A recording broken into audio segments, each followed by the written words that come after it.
good morning, class. Good morning, sir. Kindly take up your seat. Thank you. Okay, how did you spend time your weekend? Good. Okay, and before we start, kindly lead us in an opening prayer, Mr. Consigna. Sure. Classmates, let's bow our heads and close our eyes. Yes, so God, we thank you so much and forgive our sin and teach us our new knowledge today. In this name we pray. Amen.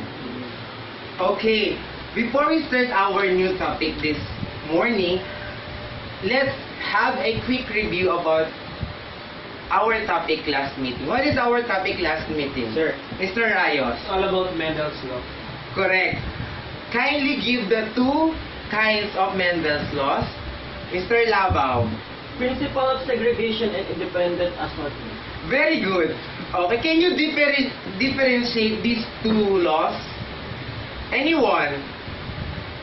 Okay, again, let's define it. The principle of assortment is when two alleles segregate randomly during the formation of gametes. While independent assortment is when two genes will sort independently and randomly during their formation. Okay? Before we start our new topic, we can see two cups here filled with different liquids. Okay? This is cup A. Okay? And this is cup B. What can you say about the characteristic of liquid in the cup A? Sir, Mr. Rayos again? the color is white. Very good. And how about the characteristic of liquid in the cup B? Mr. Sansaer? The color is red. Very good. The question is, what will happen if we mix these two liquids together in another cup? What will be the color? Sir, Mr. Acedo? When you mix two liquid in the bottle, it will go pink. Mr. Acedo said the color will be pink. Let's see if his answer is correct. Anyone volunteer to mix it together? Mr. Buizon? Okay, kindly mix it.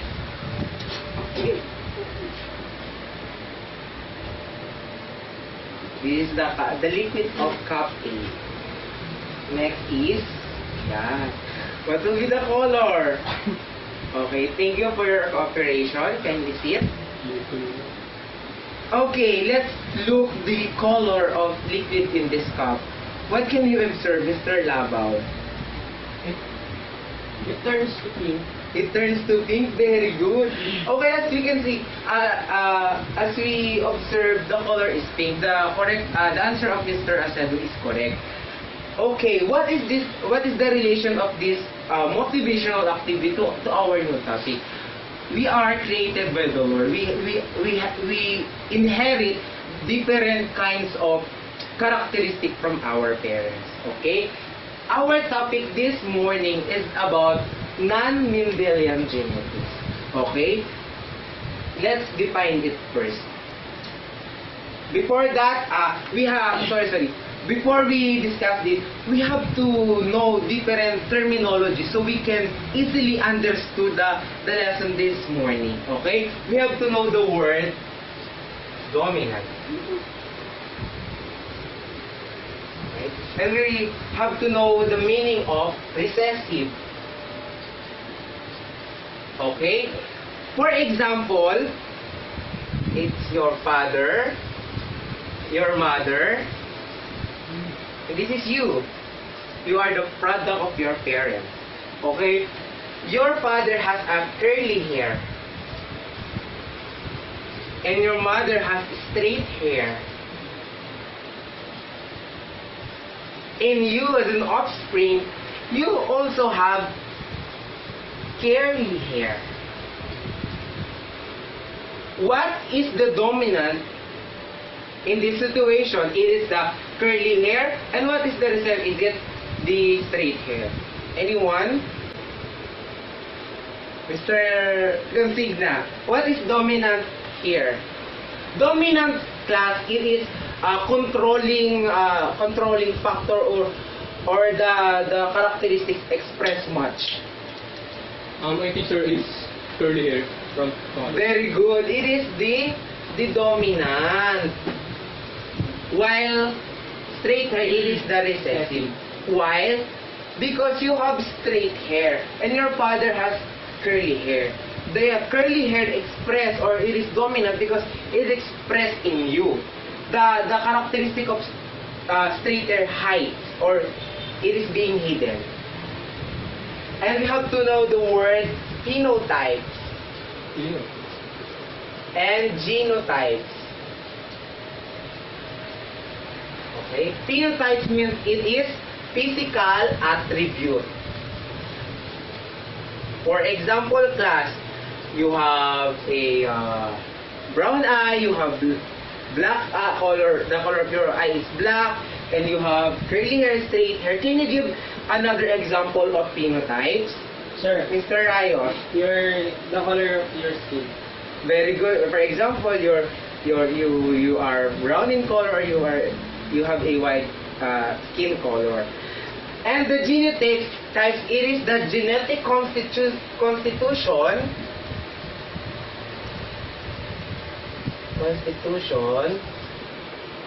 represented by alleles. Okay. What do you mean by genotypes? The genotypes, for example, you have the double capital letter T, it means tall. Small capital letter S, meaning it is small. Okay? This is what you call allele. Allele means another form of traits. Okay, we have small. Okay, this is what you call allele. Allele means another form of traits. Okay, we also have to know the word homozygous. Homozygous dominant and homozygous recessive. For homozygous dominant, you have capital 2 letters, and the homozygous recessive, you have capital two small letters. And you have to know the word heterozygous. Heterozygous means you have two different representative, like you have capital letter T and you have small letter t. That is a homozygous trait. Okay, let's proceed to our topic. Can you read the definition of Mendelian genetics, Mr. Lagahi? Some traits don't follow the simple dominant or recessive rules that Mendel first applied to genetics. Thank you. Meaning, class, for example, in the color of your skin. For example, in Mendel's law, Mendel explained that if your father is brown and your mother is white in color, the only color of the offspring that will be produced is only brown and white. Have types of dominance. Okay, I gave 3 types of dominance. Number 1 is incomplete dominance. Mr. Lalo, can you read the definition? The phenotype of the heterozygous is intermediate between two homozygotes. Okay, we have here the snapdragon plant. Okay, we have the red flowered snapdragon and we have the white flowered snapdragons. This is the parent generation. Okay, if we will if we will match this together, what is the color of the organism will be produced? Guess what? Mr. Rayos, guess what? Is it color red? The same color red, or it's color green? Sir, I think it's color pink Why? because when you mix red and white color, it turns to pink. Let's see. Okay, if the answer is correct. The first generation, the phenotype is color pink. Why? Because if we will try to cross this, okay, we have homozygous dominant for color red, and we have the homozygous recessive for color white. Let's cross this. RR and RR. Okay, the genotype is this, and the phenotype is color pink. What if we will take look the first filler generation? The answer is color pink. Can you try to cross match the F2 or filler generation number 2? What will be the answer? Mr. Consigna, can you cross match this using Punnett square?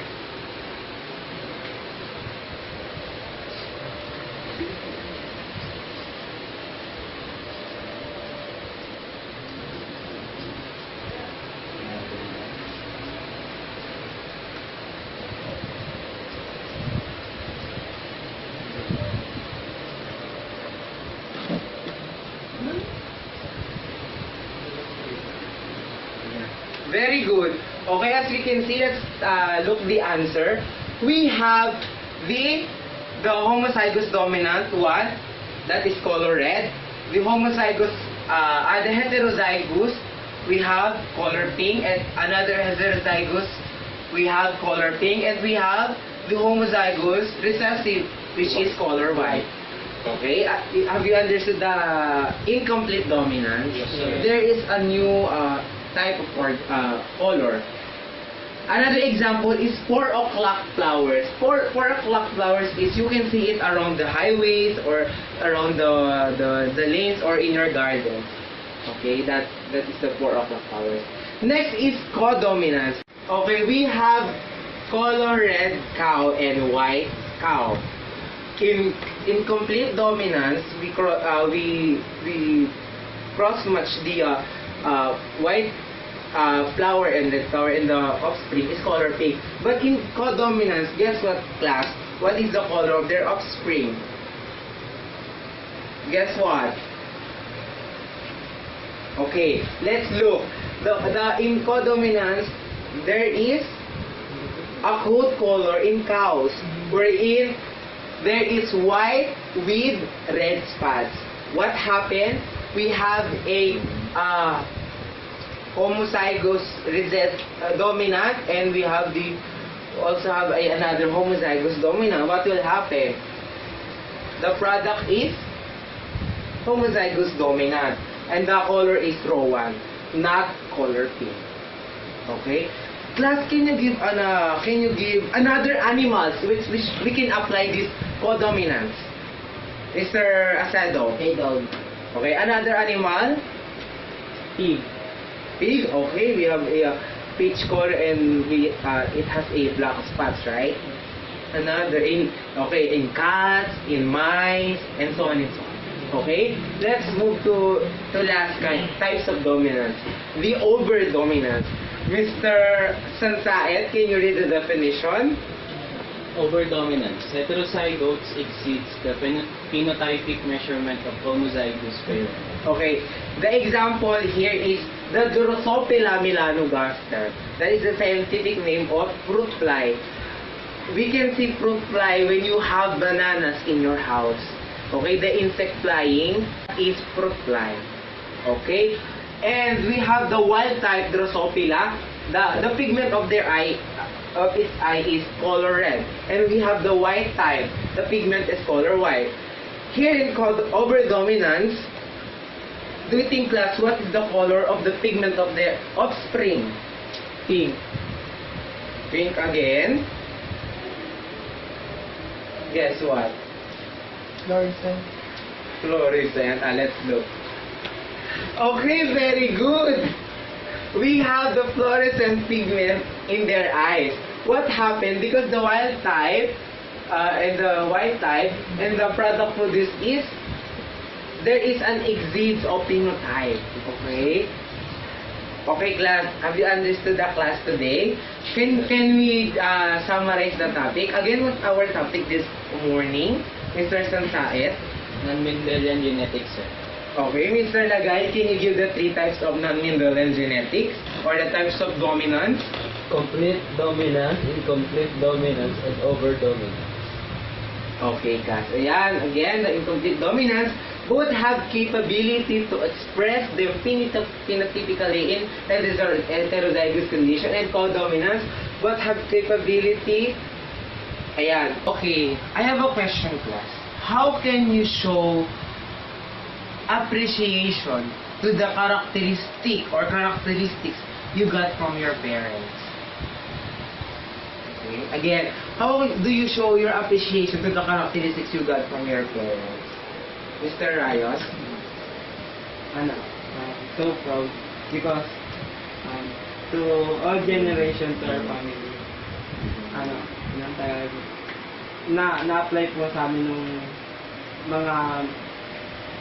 mga pwedeng mamana sa mga pamilya namin. Katulad po yung sa ilong, namana po namin yun. Kaya very proud po kami na pinagmamalaki na sa mga pamilya namin na naka-adapt po kami ng ganun. For example, your parents have Flat nose. pointed nose, but you have disappointed nose.